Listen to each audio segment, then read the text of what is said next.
Is there a chance of doing a negative shade? Yeah, తప్పకుండా.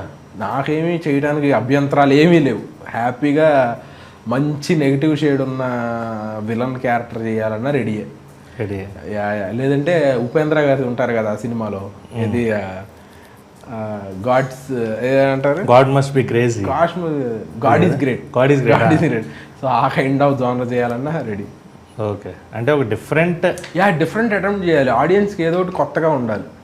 Okay, so అంటే negative shade చేయాలనుకోవడం వేరు, నెగిటివ్గా మనం అందరి పక్కన సెట్ అవ్వం. So there should be tug of war.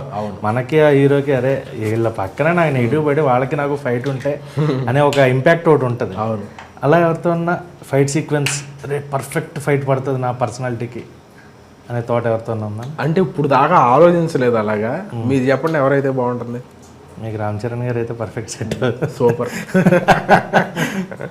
డెఫినెట్గా బాగుంటుంది, కరెక్ట్గా సెట్ అవుతారు. అంటే ఇద్దరు కూడా టగ్ ఆఫ్ వార్ అనేది